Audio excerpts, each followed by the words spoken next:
Olá, meu nome é Rafael Arantes, eu sou o host do podcast do CBO e hoje temos o prazer de ter conosco o Dr. Mauro Goldbaum. Dr. Mauro é membro da diretoria atual do CBO, é um parceiro de longa data, trabalha sempre na comissão científica e tem uma carreira que fala por si só. É, Hoje, o tema de discussão é degeneração macular relacionada à idade na sua forma seca, e a ideia é trazer luz para um assunto que muitas vezes é controverso e gera várias dúvidas para o oftalmologista geral. Mauro, boa tarde, muito obrigado por estar aqui e por ter aceito. Rafael, boa tarde. Eu que agradeço. Obrigado realmente pelo convite. Um prazer, uma honra estar aqui.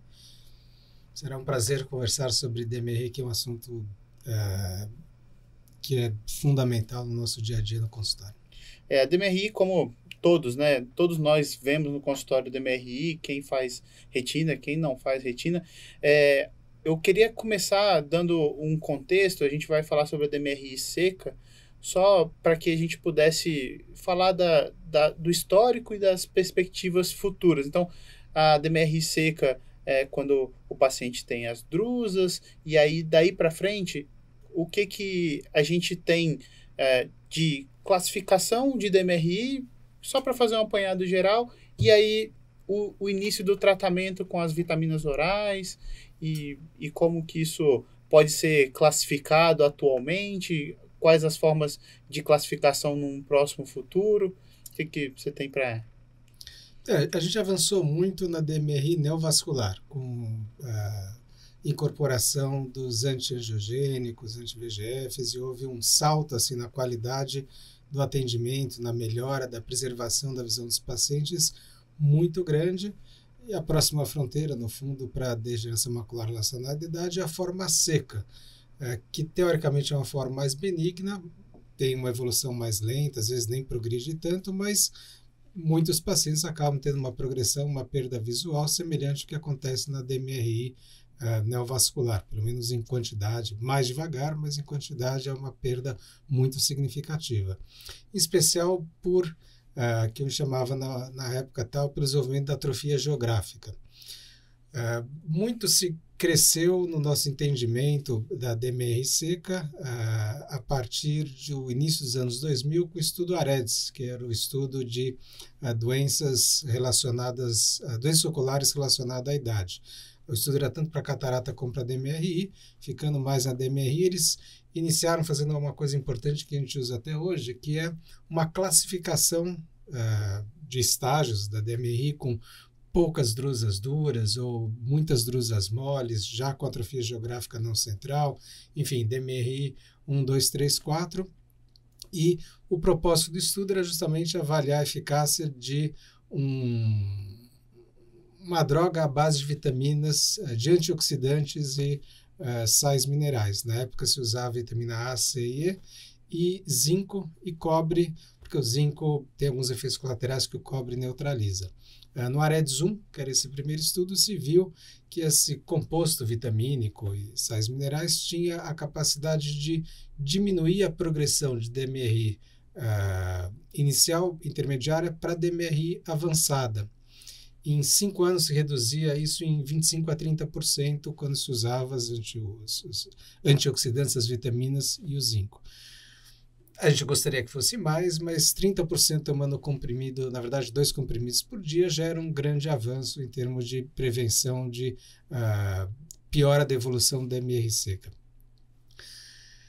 Houve então o AREDS 2, que trouxe a investigação de outros compostos, que era a luteína e zeaxantina, ômega 3, eram compostos que na época do AREDS 1 não tinham disponíveis. Agora não tinham disponíveis, vamos testar então esses novos compostos. E o que se observou é que não tinha uma vantagem em termos de eficácia. O efeito no fundo era o mesmo que se viu nesse estudo AREDS 2.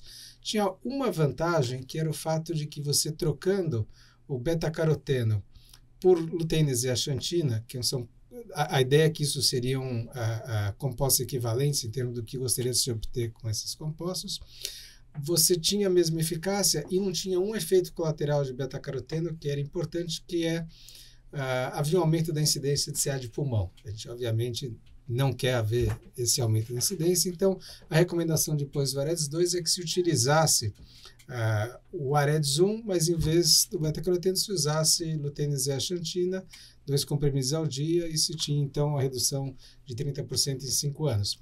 Não para todos os pacientes, só os pacientes do grupo 3 e 4, que eram pacientes já com DME intermediária ou avançada no olho contralateral. Era o que tínhamos na época, enfim, a gente continua usando. Tem algumas questões, durante um bom tempo houve dificuldade de se obter esse composto aqui no Brasil, porque por uma questão regulatória, a Anvisa não deixava usar.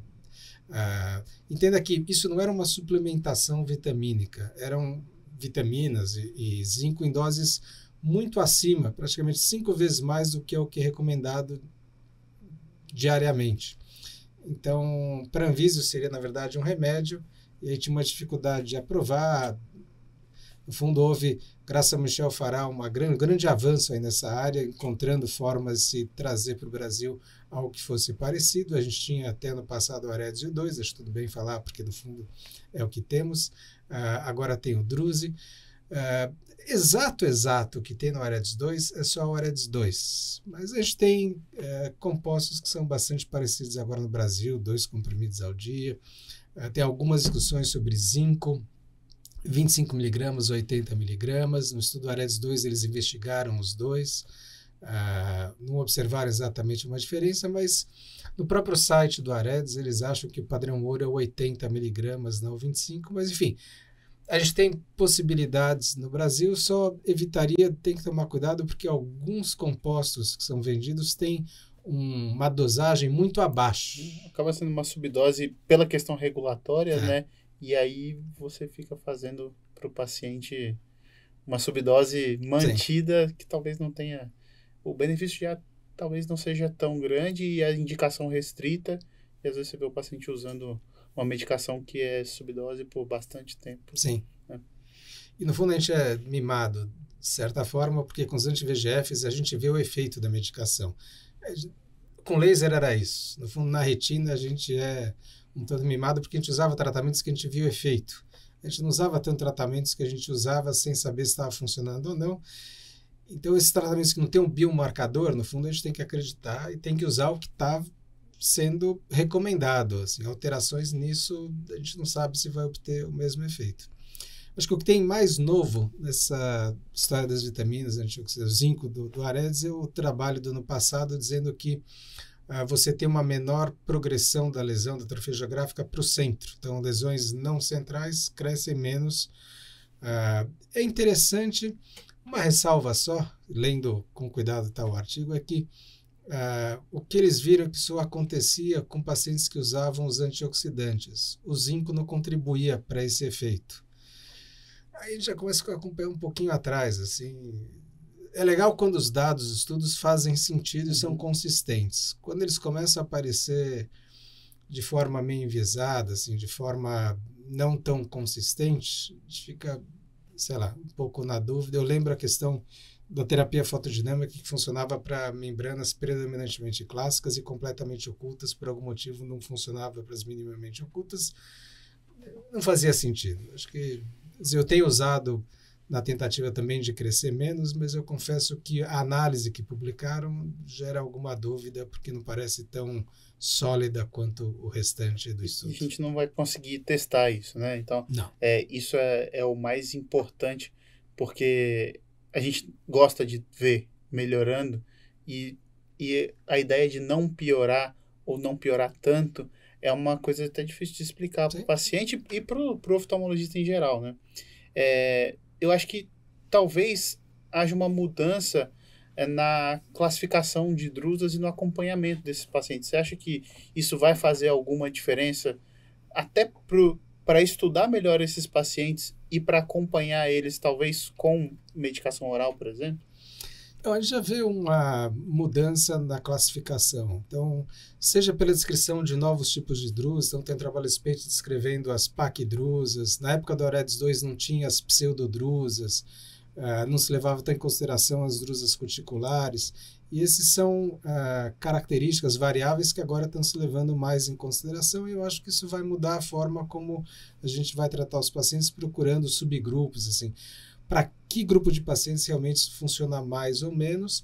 Agora, a classificação de drusas não é tão simples assim. Eu acho que isso é algo que talvez esses programas, plataformas de inteligência artificial que estão entrando possam ajudar a gente, porque é difícil no dia a dia do consultório olhar, pô, as drusas aqui são mais de um tipo, o volume é X, e agora nesse retorno o volume aumentou, diminuiu. É algo que a medida é muito difícil, fica muito né? difícil, mas com essas plataformas talvez seja mais fácil, mais prático de utilizar esse tipo de informação, e com análises desses estudos, tentando subgrupar quais subgrupos, quais tipos de drusas respondem mais a um tipo ou outro de tratamento, acho que isso vai ajudar bastante. Mesma questão, a gente fala de atrofia geográfica, mas tem esse CAM, que é o Classification of Atrophy Meeting. Era um grupo de especialistas que tem avaliado melhor o que a gente chama de atrofia usando o ACT, e eles cunharam novos termos. Então, tem realmente atrofia geográfica, que seria o CIRORA, que é a atrofia completa de epitélio pigmentar e retina externa, mas a gente tem no outro oposto a atrofia de retina externa, que são pacientes que manifestam só atrofia na retina externa, não tem alteração do epitélio pigmentar.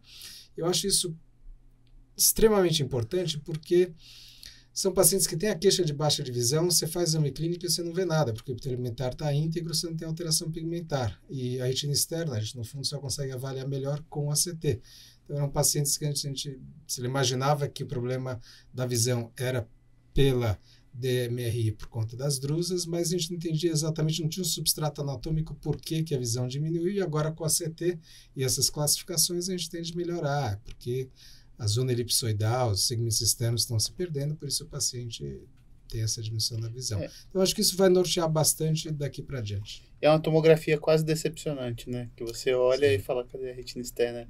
Essa alteração, ela faz com que a gente fique chateado com o paciente, porque você não esperava tanto uma visão ruim de um exame clínico razoavelmente bom, né?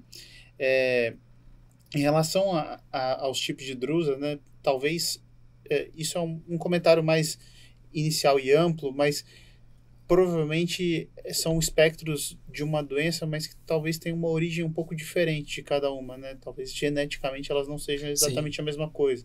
Isso provavelmente causa essa confusão toda na hora da gente fazer o tratamento buscando o mesmo objetivo, que é a não progressão de uma atrofia, basicamente da retina externa e do epitélio pigmentado, né? E para complicar mais ao que parece que é típico do nosso meio, a gente tem o IMAP, que é esse quadro de atrofia macular extensa com lesões que parecem pseudodrusas, tal, que é um quadro que é muito descrito aqui no Brasil, na Itália também, nos Estados Unidos parece que eles veem menos, não reconhecem, mas se você olhar os estudos das drogas que a gente usa agora para tratar a atrofia geográfica, nos papers que foram publicados de estudo pivotal, eles têm casos que são de MAP. Então, e provavelmente são de origem diferente do... Tenho certeza que se colocarem os casos de MAP separadamente, provavelmente a gente vai ter uma conclusão diferente. Assim, uma mudança pelo menos nos resultados, né? Porque eles não são a mesma coisa. A gente sabe que a história natural de MAP é diferente das drusas moles normais e tal. Então, acho que essa diferenciação de tipos de drusa, uma avaliação melhor assim, vai proporcionar um melhor entendimento do tratamento e possibilitar que novos tratamentos sejam utilizados de forma mais eficaz. Mauro, a gente vai avançando e uma coisa só para ficar nas vitaminas. Então, hoje a gente vê paciente, às vezes, que chega no consultório, tem 2 drusas e usa vitamina há 15 anos e aí fala, não está adiantando porque eu não estou melhorando, porque em algum momento alguém viu uma drusa e iniciou vitamina. O que você pensa hoje de política de tratamento oral ou de suplementação vitamínica para os pacientes em geral? Eu tento ser um pouco rigoroso na indicação só para grupos 3 e 4. Quer dizer, os pacientes que têm 70 anos, em média, que vão ter DMRI e tal, eles já tomam, em geral, um número grande de medicações. Você acrescentar mais 2 comprimidos ou mais 3, dependendo da medicação que é usada aqui no Brasil, mais 4 até, quer dizer, é algo significativo e talvez, enfim, Tem impacto financeiro para ele. Tem a questão financeira. Então, eu tento ser bastante rigoroso e só indicar para os pacientes que, teoricamente, pelo estudo AREDS, têm essa indicação.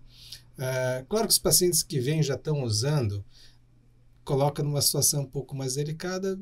Pessoalmente, em geral, eu tendo a manter, mas eu acho importante explicar por que está acontecendo, porque, de certa forma, não só a gente é mimado no sentido de querer ver um efeito, os pacientes também gostam de tratar com algo que eles apreciem, entendam qual a diferença que está fazendo. Exemplo típico são os diabéticos, quer dizer, quando não tem sintoma, não gosta de tratar. Da mesma forma, os pacientes com DMRI, a visão é normal, a gente introduz essa medicação, eles nem sempre vão entender porque a importância de se manter essa medicação. Mas, em geral, eu tento manter, faço parênteses, diferente de pacientes com glaucoma. Assim. Às vezes, pacientes com glaucoma estão usando o colírio de glaucoma, você examina, poxa, podia talvez ficar sem, esses eu tento tirar, mas os pacientes com DMRI que já vêm utilizando a medicação, o AREDS e tal, mesmo que eu talvez não concorde com a indicação inicial, em geral, eu prefiro manter e reforço, no fundo, a importância de se manter esse tratamento. Eu acho que é interessante você, pelo menos, apresentar para o paciente, explicar um pouco daquilo ali, qual que é o objetivo daquela medicação, eventualmente, que foi passada em algum momento, e se ela está ou não, ou pode estar ou não fazendo o efeito desejado, que o efeito desejado pode ser nada naquele momento, né?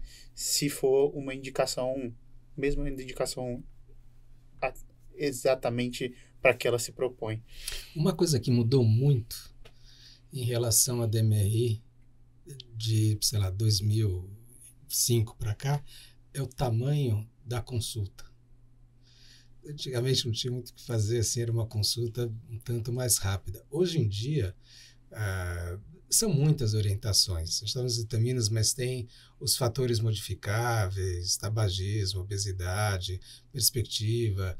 As consultas novas, de um paciente novo de DMRI, eu geralmente não consigo falar tudo numa consulta só, acabo precisando de 2 para sentir que o paciente está entendendo, porque algumas decisões também são conjuntas, né? Inclusive as vitaminas, tudo isso precisa haver, acho, uma decisão conjunta para ver uma maior aderência.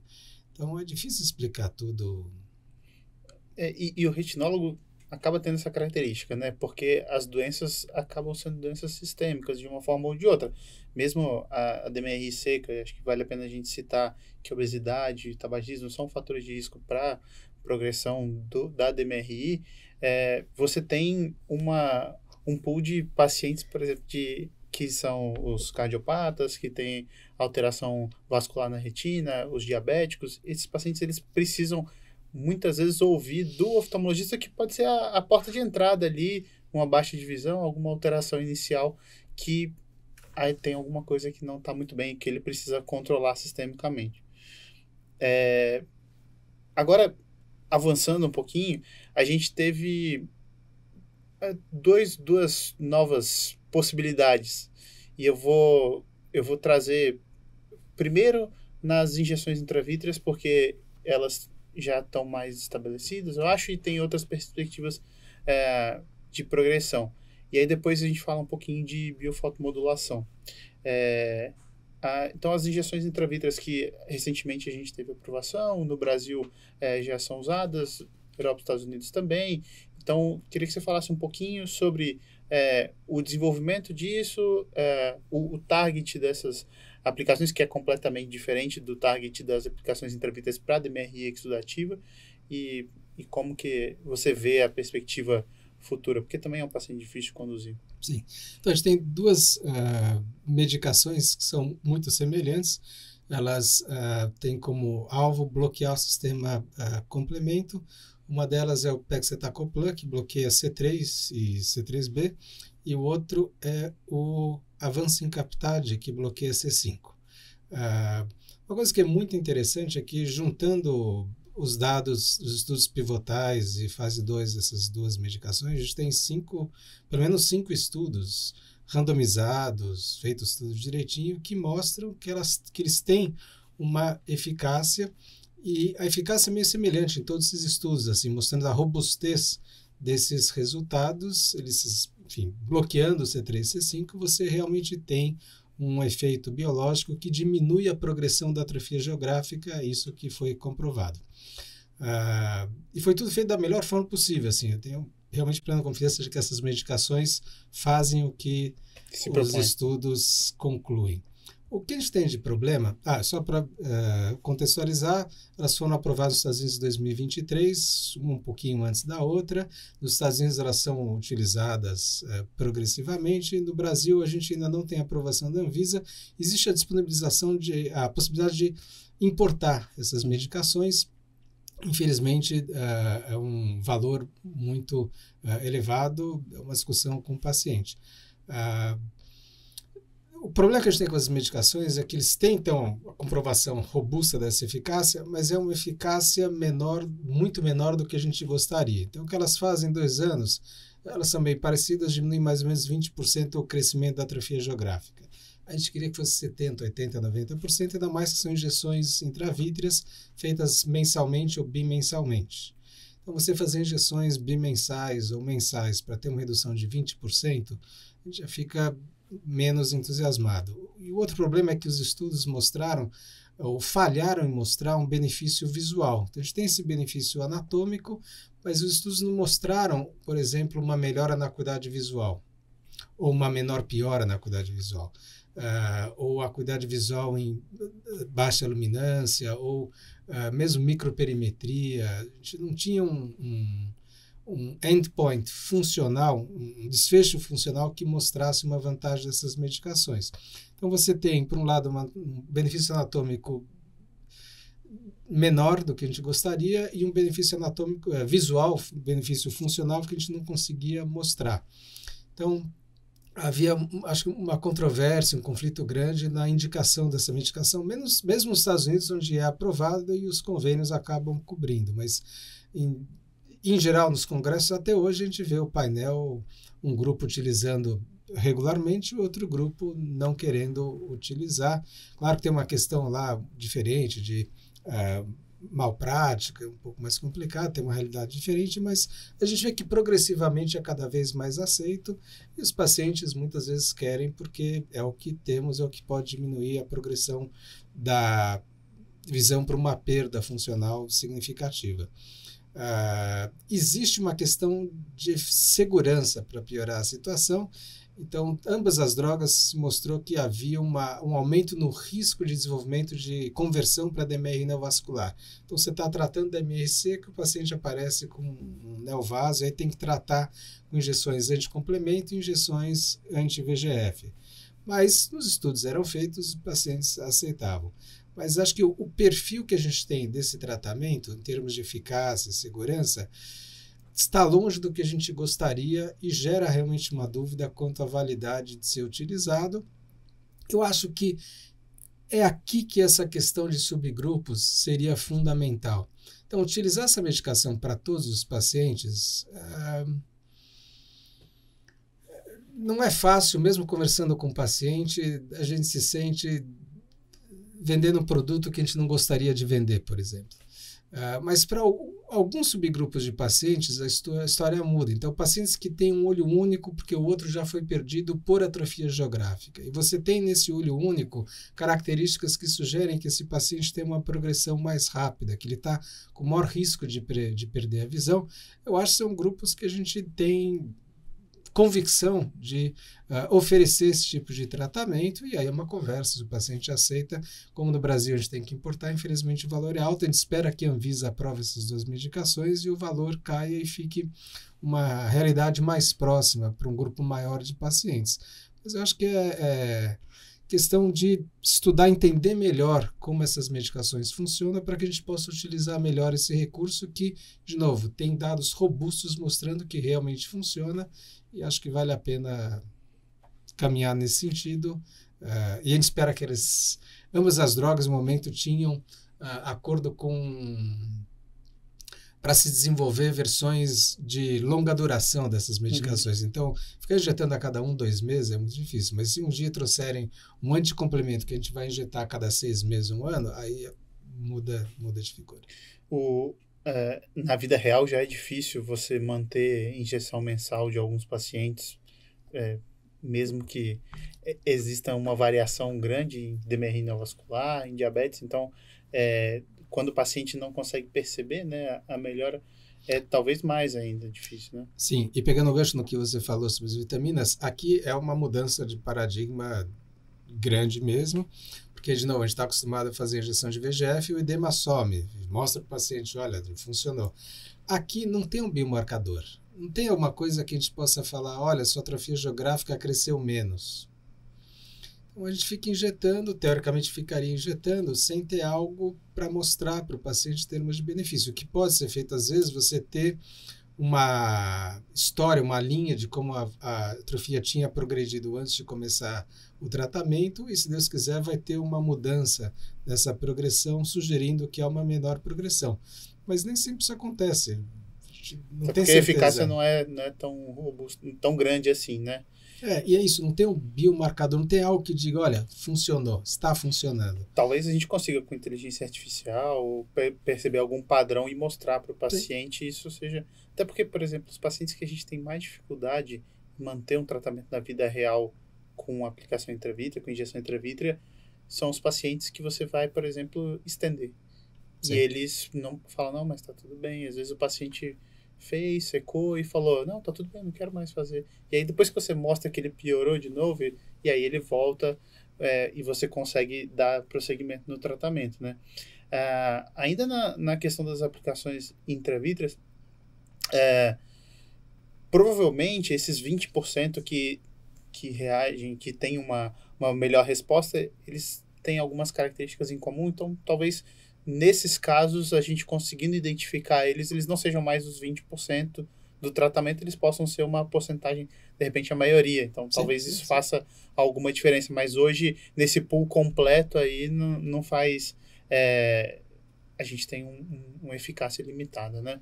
Uma coisa que eu tenho feito no momento tal é tentar documentar melhor a evolução dos pacientes que eu tenho. Então, olha, tem isso que está surgindo, a gente está fazendo esse exame de OCT seriado para ver a velocidade que a atrofia geográfica está crescendo.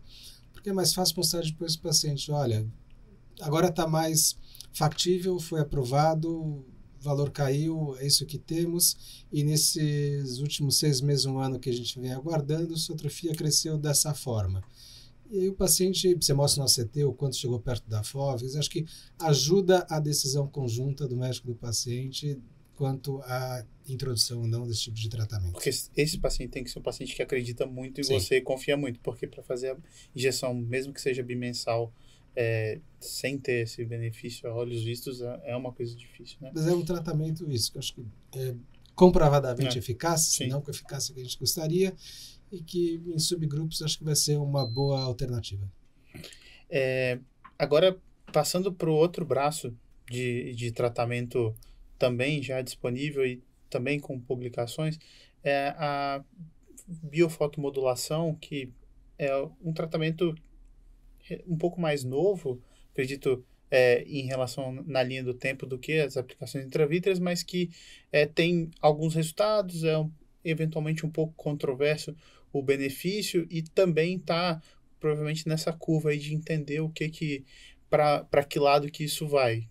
Queria que você falasse um pouco para a gente conversar um pouco sobre isso. A biofotomodulação, a fotobimodulação, tem uma história um pouco mais controversa, mesmo na linha de tempo. Então, na verdade, ela foi aprovada na Europa faz uns 6, 7 anos, mesmo no Brasil já faz uns anos, acho que uns 2 anos foi aprovado, antes até do que esses anticomplementos. Mas pelo FDA foi aprovado depois, em relação aos anticomplementos. E ela foi aprovada de uma forma diferente porque a biofotomodulação se baseia num dispositivo, é aprovação de dispositivo, não de uma medicação. E as regras para aprovação em órgãos regulatórios para medicações ou dispositivos é muito diferente. O dispositivo, eles pensam, eu vou aprovar um ACT. as regras para provar um ACT são muito diferentes das drogas para provar um anticomplemento, um anti-VEGF, quer dizer, dispositivos diagnósticos, mesmo terapêutico, mesmo laser, você vê ali a marquinha, mas a questão de segurança é mais fácil de ser avaliada. Enfim, as regras para provar dispositivos são mais brandas do que as regras para provar medicações que são mais rigorosas. Então, a empresa, acho que planejou os estudos seguindo essa linha. Assim, eles não precisavam fazer um estudo robusto como se estivesse desenvolvendo uma medicação. O problema é que a biofotomodulação funciona, entre aspas, como uma medicação. Ela não é um ACT, é um laser. Ela é um dispositivo que pretende-se que tenha um efeito biológico, que a gente não consegue ver, um efeito biológico tal e qual uma medicação. E, pelo menos no meu entender, nessa situação, a gente deveria ter um estudo robusto como se fosse uma medicação.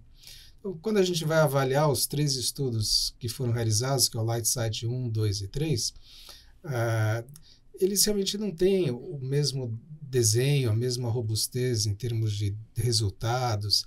É mais difícil de se interpretar e tirar as conclusões que a gente gostaria de tirar para dar base, para basear a indicação desse tipo de tratamento. Então, foi aprovado na Anvisa, foi aprovado pela FDA, mas com essa ressalva de que é uma aprovação que segue regras diferentes do que a gente está acostumado. Vou dar 2 exemplos. O próprio desenho do estudo permitia que os pacientes tivessem os 2 olhos randomizados. Em farmacoterapia, isso não é aceito. Nenhum estudo pivotal de drogas em retina utiliza isso. E quando você vai ver os resultados de fase 1 do LightSight 3, que é um estudo um pouco maior, você tem uma alteração de visão que não é significativa. Eles colocam até nos resultados que é uma mudança, uma melhora de 2 letras, acho que 2.4, não lembro agora, com um P menor que 0,05, mas quando você vai ver o índice de confiabilidade, 95%, tem um overlapping grande desses resultados. Você não consegue realmente ter essa conclusão. Então, você tem um estudo que na eficácia você não tem certeza se funciona, e na segurança, até ironicamente, existe um desbalanço em conversão para DMR neovascular, que é justo o evento adverso em voga por conta dos anticomplemento. Faça a ressalva de que o estudo não tinha um número suficiente para se ter essa informação ou não. Então, um estudo que tinha 150 olhos, acho que eram mais ou menos 100 pacientes, 150 olhos. Estudos para retina, farmacoterapia retina, eles têm que ter pelo menos 300 pacientes para você conseguir ter aquela mudança de 1% em eventos adversos que você acha que talvez possam ocorrer. Quer dizer, você não tem um N suficiente para ter conclusões de eficácia ou de segurança. Tem até a meta-análise que foi publicada pelo grupo da Unifesp, com o Thiago Haas e tal, e a conclusão deles é justamente essa. Mesmo juntando LightSight 1, 2 e 3, eles avaliaram só a parte de eficácia, você não tem um N que permita tirar conclusões de eficácia se esse tratamento tem um resultado melhor do que o grupo controle. Então, em termos de eficácia, a gente fica com essa ressalva de que a gente não tem muita certeza se ele funciona. E eu acho que, assim, só explicando como é que funciona, o que consiste esse tratamento. É um aparelho que ele transmite, ele projeta 3 comprimentos de onda, luz de 3 comprimentos de onda separados sobre a retina. É um amarelo, um vermelho e um infravermelho. E acredita-se que essas comprimentos de onda têm efeitos diferentes, seja protegendo as mitocôndrias ou a zona elipsoidal, enfim, melhorando o metabolismo, baseado em estudos de laboratório. Agora, se isso tem um efeito biológico, a gente tem que imaginar que esse efeito biológico pode ser positivo e pode ser negativo ao mesmo tempo. Todas as medicações que a gente aprova têm algum efeito positivo e um efeito possivelmente negativo, efeitos adversos. Agora, você precisa ter um estudo que seja robusto o suficiente para ter uma boa avaliação disso. É isso que está faltando. Então, a gente não sabe se os possíveis efeitos positivos suplantam os possíveis efeitos negativos. Porque a gente tem uma falta de evidências suficientes para fazer essa indicação. E o problema é que, como é um dispositivo e já foi aprovado, o interesse em se fazer um estudo que traga esse tipo de informação é muito pequeno. Então saiu o editorial que foi escrito pelo Srinivasada. E ele conclui justamente falando isso, assim, que urge termos mais dados para que a gente possa ter uma boa orientação em se utilizar, como utilizar esse tipo de tratamento. No momento a gente está numa área cinzenta. Que vai ser difícil de sair, provavelmente, né? Até porque não é fácil você fazer e pode ser que os interesses eles se confundam em algum momento. Eu acho que nesses casos, tanto de utilização de droga que seja inibidor de complemento, ou de suplementação oral, ou de estudo para progressão de miopia, a gente tem que ler os estudos, concluir a partir dos estudos, e a gente não tem como, na nossa prática clínica, experimentar os resultados, porque esses resultados, o esperado é uma eficácia baixa, eventualmente, por exemplo, né, nas aplicações, mesmo na suplementação oral. E então, se a gente não tiver estudo robusto para a gente basear a nossa prática, as coisas ficam um pouco aleatórias e os pacientes, eles, assim, existe uma noção de que tentar, tudo bem. E não é bem assim, porque você pode ter efeitos adversos, por exemplo, desenvolvimento de membrana vascular, então evoluir para uma DMRI exudativa. Talvez esse seja o ponto crítico da gente conseguir analisar o que está sendo feito, e a gente tem isso nesses exemplos, né, de miopia, de vitamina e de aplicação para atrofia geográfica, para DMRI seca. A gente não tem outra alternativa. Então, antigamente, as pessoas falavam, não, porque eu vou dar essa medicação, eu vou fazer isso aqui porque eu sei que funciona, porque eu já vi, meu paciente tal, tá bem. A gente não tem como basear nisso. Então, talvez essa área seja mais cinzenta exatamente por causa disso, porque a gente perde o nosso controle. Aquele paciente não faz nenhuma diferença se ele evoluiu ou não evoluiu num pool de um estudo de longo prazo, por exemplo. Mas uma coisa que eu acho importante de realçar na questão da biofotomodulação é que, veja, os colegas falando, eu faço porque pelo menos não faz mal.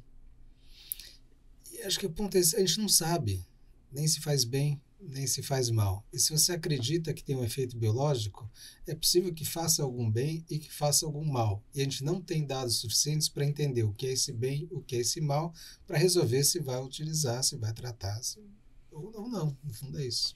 Esse mal não faz, é meio o da suplementação vitamínica e algumas outras coisas. E talvez seja um pouco menos das aplicações intravítreas, porque existe sempre a preocupação em relação à manipulação intraocular, né? A suplementação vitamínica, quer dizer, o Aedes é um excelente exemplo, quer dizer, se descobriu, antes já sabia disso, e o Aedes 2 mostrou a mesma coisa, que você, usando altas doses de beta-caroteno, vitamina, você tem aumento do risco de câncer de pulmão. Quer dizer, a parte de segurança não é simples, tem que ser avaliada com critério, tem que ter um número robusto de pacientes para que a gente consiga fazer essa avaliação.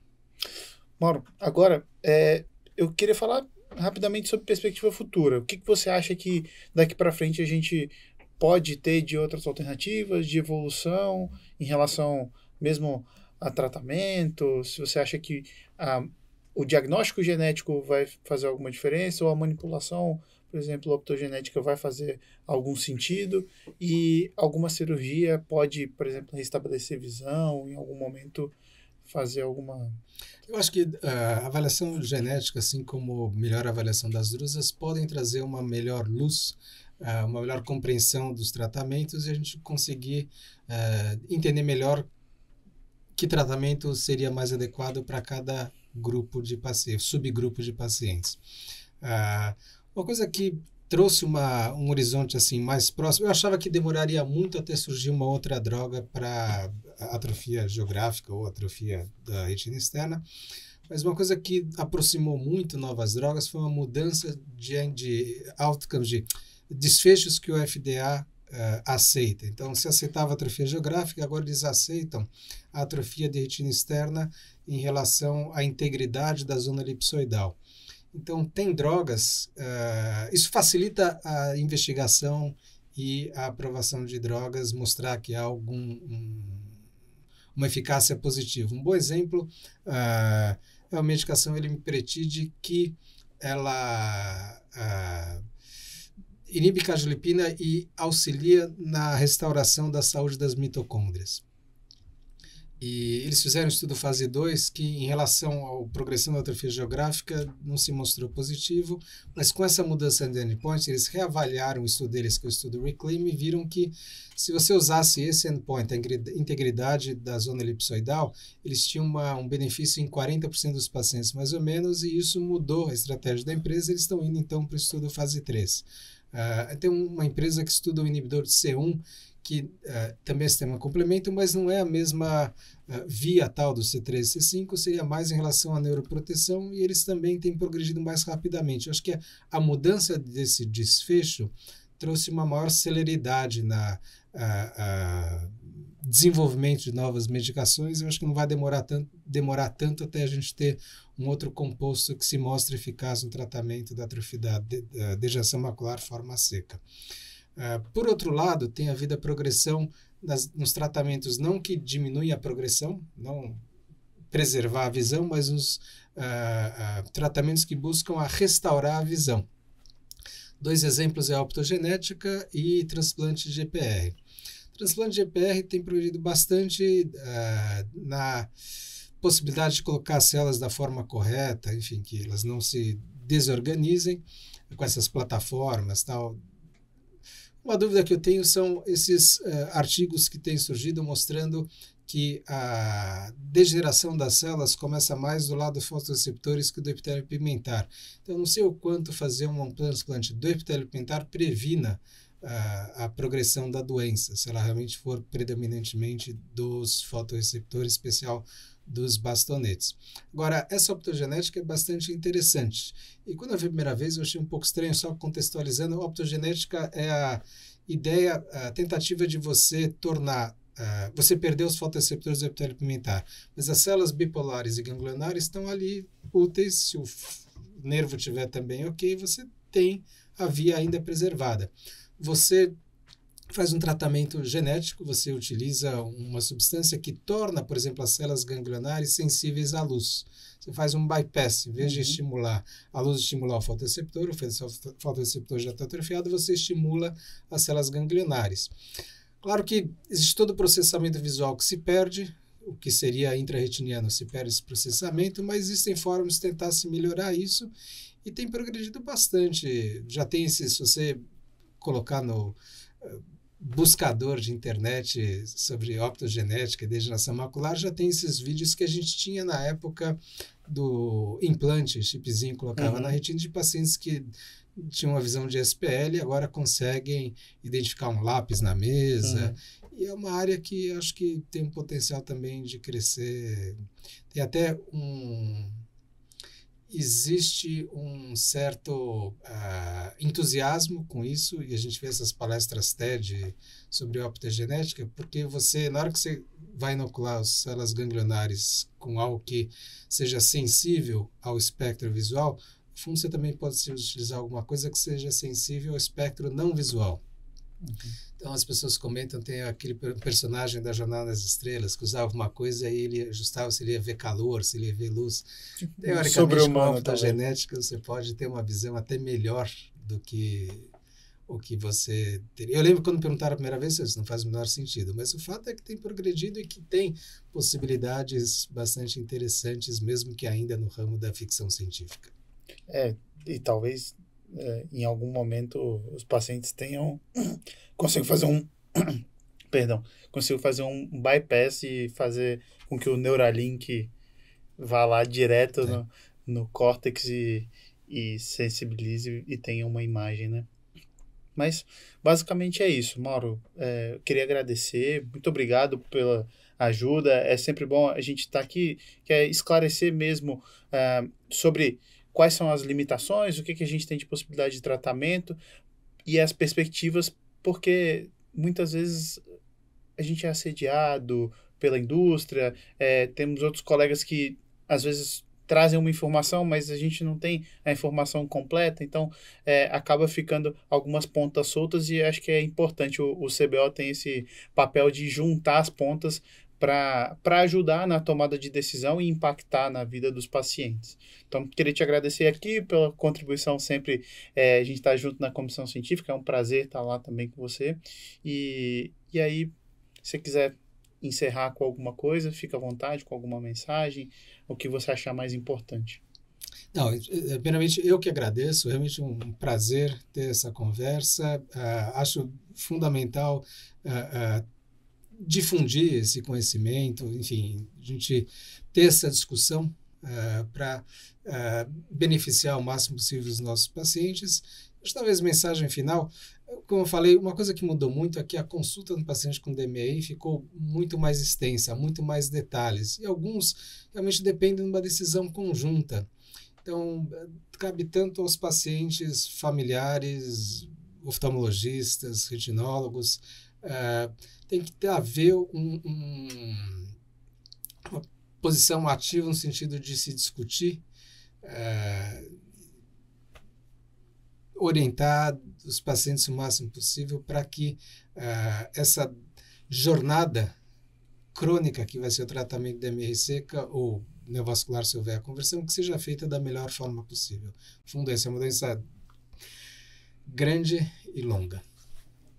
Bom, pessoal, então gostaria de agradecer a todos que ficaram até o final e a gente vai estar aqui sempre trazendo as coisas novas e a informação de melhor qualidade possível para ajudar na prática clínica diária. Até logo!